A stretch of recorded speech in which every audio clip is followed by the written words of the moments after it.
Welcome back to the Blackletter podcast. We set out to create an entertaining and exciting podcast about law and business. Blackletter, the name, comes from the Gothic typeset. Over time, Blackletter became the only font that English law books were printed in. It made it harder for kind of the common person to understand what the English law books said. Blackletter came to represent something that was law, that was set in stone, that was sort of old and a well-settled fundamental principle of law. We're here to demystify black-letter law. We're here to demystify things that happen in business and law and where those two meet. And I hope you have fun listening. Welcome back to the Blackletter podcast. I'm Tom Dunlap, your Blackletter podcast host. With me today, I've got Ben Landers from Blue Corona Marketing Solutions. Ben is the founder of Blue Corona. And well, since you don't want to hear me talk about what Ben's done and who Ben is, I'm going to go ahead and let Ben introduce himself. Ben, thanks for joining us. Love seeing you at our Vistage groups and chatting about what's going on with your company.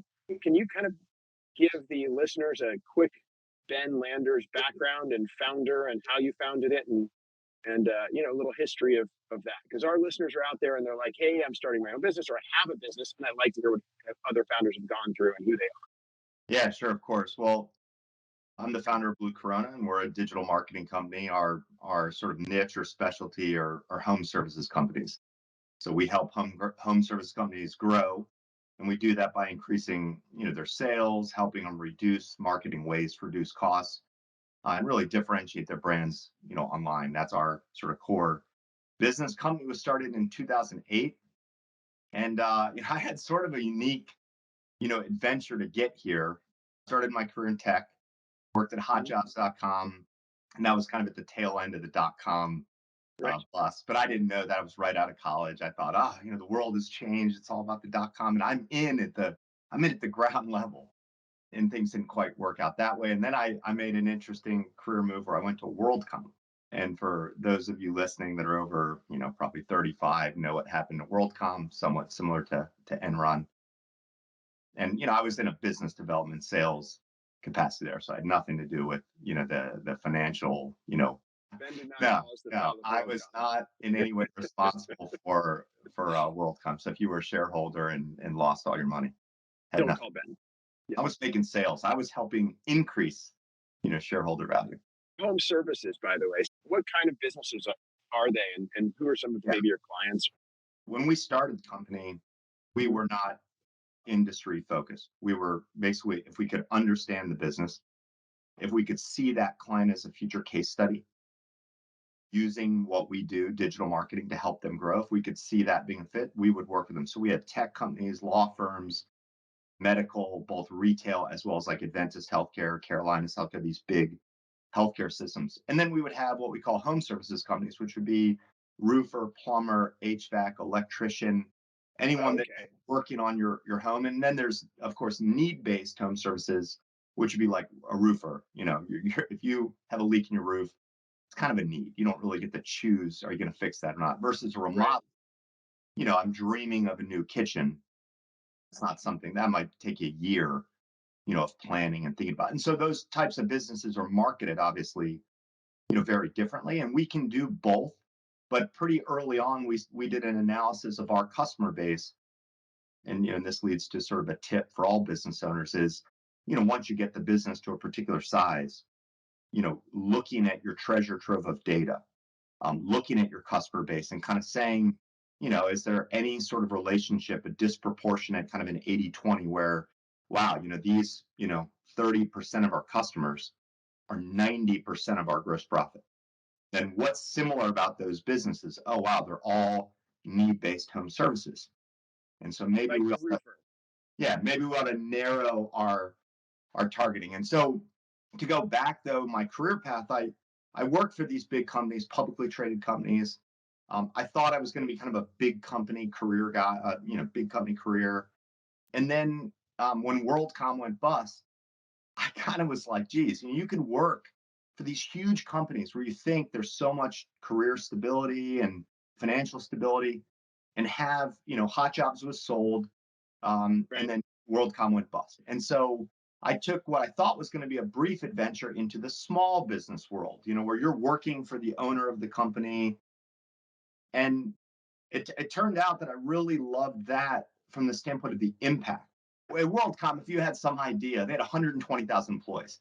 So as an entry level, major account executive, it's not like I could walk into the regional, vice president's office and go, I got a great idea, boss. This is what I think we should do, to grow. But in a small business world, you have a great idea. The owner is one call away. And that can be, a life-changing, career-changing opportunity. So, and then the way that ended up getting to Blue Corona was I was working for a small business, and we had launched an office coffee delivery business. The business I was working for was Drink More Water for people in the, Maryland, DC, Virginia area. They're probably the largest privately run bottled water delivery company, commercial residential.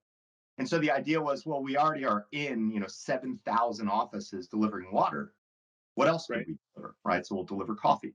This is when the Keurig was, the single cup was brand new. And so I'm doing a demo. We still get it here. Oh yeah, I mean, now it's like people like that hasn't always been a thing. It's like, no, didn't work that way. But I was doing a coffee demo. I set up the coffee business. Everything from like getting the dealership license with Green Mountain, Keurig, ordering coffee, inventorying coffee, ordering the van, selling the coffee, and then I even delivered the coffee at one point. But anyway, I was doing a coffee demo for a residential plumbing company. And the owner's down there. And one thing that you realize about coffee in a business, everyone loves the coffee, coffee machine, tea, coffee, whatever. So the owner's down there. And while I'm doing the coffee demo, I'm sort of talking to the owner, and I'm like, hey, I'm just curious. This was in 2005 or six, maybe, 2005 or six. And I said, look, I also do all the marketing for Drink More Water. And we just met with our Yellow Page rep. And as a plumber, you have like full page color ads. You're probably paying 20 grand a month, for these Yellow Page ads. Our return on investment is going straight down. The number of leads is going straight down, but they continue to increase the cost. So our cost per acquisition, cost per lead is going through the roof. And we track all that stuff. But he looks at me and is like, how the hell could you know that? Like, how do you know that? And I'm like, well, we track. We track every single ad from every single different channel, and it all gets pulled into this software that we've built so that we can evaluate the marketing ROI. And he calls over his vice president of marketing and says, tell her what you just told me. And I'm like, this is what we set up. This is how we do it. I working in the company with this small business, I thought everyone did that. Right. So I went back to Drinkmore and said to the owner, like, we're in the wrong business. I mean, the coffee business, I'm sure, is great, but I don't want to run that business. I want to run this business, this new business. And originally, we were just going to track and report on advertising performance. That's what Blue Corona was going to do. We track everything, and then we tell you, the owner, what's working, what needs to be changed. Ben, how did Blue Corona? So you were working at a company and you started working for the company as an independent unit, or how did I mean, it's an interesting way to start a business. Yeah. Usually people are like, I'm going to take the leap. I've got an idea. Yeah. But you were in a company and you created a company within the company and then pulled it out somehow. There's a great book called The Great Game of Business. And it's about a company called SRC, which is a real company in Missouri. It's a great book. Every entrepreneur, I think every business owner should read it. It's written by a guy named Jack Stack and Bo Burlingham. And Bo Burlingham writes for Inc. magazine's wonderful writer. But the reason I reference that is that the guy that I went to work for at Drinkmore is a guy named Bob Perini. And I really went to work for him specifically for this reason. He had Drinkmore as the primary company. That was like his name and his face were kind of attached to Drinkmore. But when you got to know him, he actually had 4 or 5 other companies that had sort of been incubated within Drink More Water until they got traction. And then they were spun off as a separate business where, of course, he had a piece of the business, but so did the person running it. And so when I went to work for him and how I was running the coffee business, my original intention was the coffee business would be, I would be running the coffee business. he would be my partner. I would be the face. He would be, kind of the guy behind the scenes. The reason I stayed, it became kind of incubated in this bottled water company, which is kind of bizarre, is Right. we did build this thing kind of bespoke for him. Like he has an MBA from Harvard, he's an engineer, he's a finance guy. I'm more of a Right. marketer, sales, track it, well, you just have to do it. It's an art and a science. He was like, I don't want to spend a nickel on advertising and marketing that can't be quantified. That was sort of his approach. And so that Gotcha. marriage, Left like, brain, right brain. yeah, Yeah. yeah. So that marriage was like, so I went to work for him knowing that we were probably going to start something together. I wasn't going to go vigilante and say, hey, screw you, I'm starting this company on my own. We were going to be partners. And that was sort of the understanding from the beginning.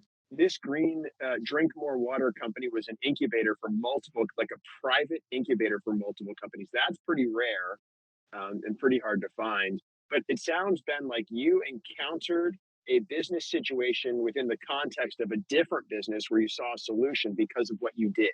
Yeah. And that's the genesis of the company, setting aside the technical details of being incubated inside that company, which is unique and interesting. But that's kind of that's where you came from, and that's the start of Blue Corona. So the next episode, Ben, and we're as we talked about, we're chunking up these episodes into short pieces. I'm gonna come back and ask you about the three things that you wish you could go back and change, or the three things you did right, or just three things that you're like, hey, business owners, me founding Blue Corona, these are the things that I find are the most important things you can know or that I can share with you experientially. And we'll cover that in the next show, so you'll have time to think about it between our episodes. I want to thank everyone for joining me for our new format of the Blackletter podcast. We're going to do 3-part series for every guest, and we will see you next week on the show with Ben back talking about those three major points. Download us wherever you get your podcasts: iTunes, Spotify, iHeartRadio. Look forward to seeing you on the next episode of the Blackletter podcast. Thanks for joining. That's all for today's episode of Blackletter. Thanks again for listening. Join us next time when we talk about more Blackletter issues in creative ways. Make sure you subscribe to the podcast so you never miss an episode, and check out our website at blackletterstudios.com.